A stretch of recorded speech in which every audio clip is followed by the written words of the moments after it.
a pergunta 44, e a última que a gente vai considerar hoje é: qual é o segundo mandamento? O primeiro é: não terás outros deuses diante de mim. E aqui eu quero falar uma coisinha. O segundo mandamento é: não farás para ti imagem de escultura, nem alguma semelhança do que há em cima nos céus, nem embaixo na terra, nem nas águas debaixo da terra. Não te encurvarás a elas, nem as servirás. Porque eu, Senhor teu Deus, sou o Deus zeloso, que visito a maldade dos pais nos filhos, até a terceira e quarta geração daqueles que me odeiam, e faço misericórdia a milhares dos que me amam e aos que guardam os meus mandamentos. Literalmente, Êxodo 20, do 4 ao 6. Vejam só esse texto como é interessante. O primeiro mandamento: não terás outros deuses diante de mim. O segundo mandamento é: não farás para ti imagem de escultura, nem semelhança alguma do que há em cima nos céus, na terra, debaixo da terra, nas águas. Não te encurvarás a ela, nem a ela servirás, porque eu sou o Senhor teu Deus, Deus zeloso, que visita a maldade dos pais nos filhos, até a terceira e quarta gerações, e faço beneficência, misericórdia, até 1000 gerações daqueles que me amam e guardam os meus mandamentos. Vejam só, queridos irmãos, esse mandamento. Ainda voltando, porque, como eu falei, esse catecismo e a confissão de fé batista, e as outras confissões também, irmãs nossas, da época da Reforma, batiam muito fundo, muito forte, nessa questão da idolatria trazida pela Igreja Católica Romana para o seio da Igreja. E o primeiro mandamento é: não terás outros deuses diante de mim. E o segundo mandamento é: não farás para ti imagem de escultura. Normalmente, a Igreja Católica Romana ensina que eles não adoram os ídolos, eles veneram. É diferente adorar e venerar? É diferente. É muito próximo, mas é diferente sim. Quer dizer, em tese, tudo bem. O problema é que o mandamento é: não farás imagem de escultura. Então, não importa o que você vai fazer com a imagem de escultura, se vai venerar, se vai adorar, se vai lembrar. Como é que a imagem entra na história da igreja?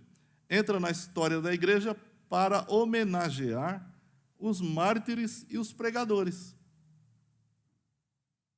Aí tem lá, primeiro, como não tinha máquina de fotografia, eles faziam de madeira ou de pedra uma escultura para o nosso irmão fulano de tal, Genésio, que foi queimado na fogueira. Deixa lá, irmão Genésio, para a gente lembrar dele. O problema é que o irmão Genésio ficou lá só para lembrar nos primeiros dias. Depois, muita gente que não tinha muito entendimento das coisas começou a pedir para o irmão Genésio, que já estava com Cristo, para ter misericórdia de nós. Daí, então, vai surgindo aos poucos. E depois surge também a ideia de que, como as populações eram praticamente analfabetas, as imagens serviam para instruir o povo, né? O pregador da época lá pegava aquela imagem e mostrava: esse fulano fez isso, esse ciclano fez aquilo e tal. Então ficava mais nítida na mente do povo a ideia do que aqueles mártires e pregadores fizeram. O fato é que as imagens ficaram. E à medida que foi ficando, elas começaram a ser veneradas. Depois, haviam orações aos espíritos dos justos aperfeiçoados. Então, isso entra na igreja. Quando a gente fala sobre precedentes, por que a gente deve evitar precedentes? Porque todos os grandes pecados surgem de precedentes. Precedentes que não eram nada, parecia nada, mas era contrário ao ensino bíblico. O que o ensino bíblico sempre disse? Não farás para ti imagem de escultura. Então, o simples ato de se fazer uma imagem qualquer é contrário à palavra de Deus. É uma quebra do mandamento de Deus. E sempre que nós quebramos os mandamentos de Deus, Deus não está presente no negócio. E uma outra coisa também que esse texto fala, que a gente tem que tomar cuidado, é sobre o problema da maldição hereditária. Faço beneficência até 1000 gerações dos que me amam e guardam os meus mandamentos, ou visito a iniquidade dos pais nos filhos até a terceira e quarta geração. Eu acho interessante que esse pessoal que prega sobre a maldição hereditária não prega sobre a bênção hereditária, né? Porque se a maldição é até a terceira e quarta geração, a bênção é para 1000 gerações.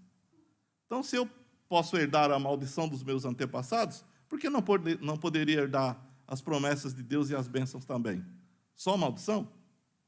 Então, por si só, isso já é incoerente. E o que Deus está falando não é isso. Quando você abre o livro dos Juízes, por exemplo, no capítulo 2, levanta-se uma geração que não conhecia o Senhor, nem a obra que Deus tinha feito a Israel. Israel passa 4 gerações sendo acossada por toda sorte de inimigos, de secas, de desmandos, de crimes e tudo mais, porque entrou uma geração que não conhecia o Senhor, e ela ficou até a 4ª geração, quer dizer, os filhos dessas gerações foram completamente castigados por causa da iniquidade dos seus pais. Quando Deus mandou o povo para o cativeiro babilônico, muita gente que foi para o cativeiro não era adorador de ídolo, mas era servo de Jeová. No entanto, foram. Por quê? Porque os pais, os reis, os governantes erraram tanto que Deus tirou a nação.